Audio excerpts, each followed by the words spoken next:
আসসালামু আলাইকুম। আপনারা সবাই অধীর আগ্রহে পে স্কেলে আশা বসে আছেন। তো পে স্কেলের আপডেট নিউজগুলো আমি আপনাদের সাথে শেয়ার করার চেষ্টা করি পত্র-পত্রিকায় নিউজ অনুযায়ী। তো গতকালকে নিউজ ছিল যে এই পে স্কেল চূড়ান্ত হবে ২১শে জানুয়ারি। তার আগে আমরা পে স্কেল জানুয়ারিতে পেতে পারি। তবে আজকে ১৮ আ জানুয়ারি কালের কণ্ঠ নিউজ অনুযায়ী হচ্ছে জানুয়ারিতে পে স্কেল কার্যকর এবং সর্বনিম্ন ও সর্বোচ্চ বেতন কত হবে? তো অবশেষে সরকারি চাকরিজীবীদের জন্য বহু প্রতীক্ষিত যে নতুন বেতন কাঠামো প্রস্তাব চূড়ান্ত করেছেন বেতন কমিশন।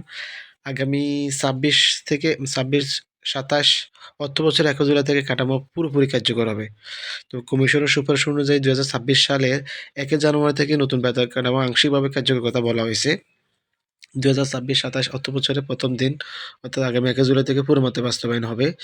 গত বছরের জুলাই মাসে ২১ সদস্যের বেতন কমিশন গঠিত হয়। সাবেক অর্থ সচিব জাকির আহমেদ খানের নেতৃত্বে ৬ মাসের মধ্যে প্রতিবেদন জমা দেওয়ার কথা ছিল কমিশনের। এখন সেই প্রতিবেদন অর্থ উপদেষ্টা সালেহ উদ্দিন আহমেদের কাছে জমা দেওয়া হবে আগামী ২১শে জানুয়ারি।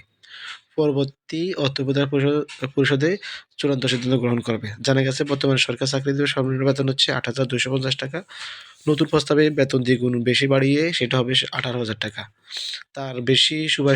তার বেশিও সুপারিশ করা হয়েছে। সর্বোচ্চ বেতন ৳৭৮,০০০ সেটা বাড়িয়ে ৳১,২০,০০০ নেওয়ার পরিকল্পনা করা হয়েছে। বেতন কাঠামো হচ্ছে অনুপাত হচ্ছে ১:৮। নতুন বেতন কাঠামো বাস্তবায়নের জন্য সরকার অতিরিক্ত ৭০ থেকে ৮০,০০০ কোটি টাকা প্রয়োজন। এর জন্য চলতি অর্থবছর সংশোধিত বাজেটে পরিচালন ব্যয় ২২,০০০ কোটি টাকা বাড়ানো হয়েছে, যা আংশিক বাস্তবায়নের প্রস্তুতি হিসেবে ধরা হচ্ছে। এই হচ্ছে এই আজকের নিউজ অনুযায়ী হচ্ছে আম পে স্কেলের আপডেট। ভালো থাকুন, সুস্থ থাকুন। আল্লাহ হাফেজ।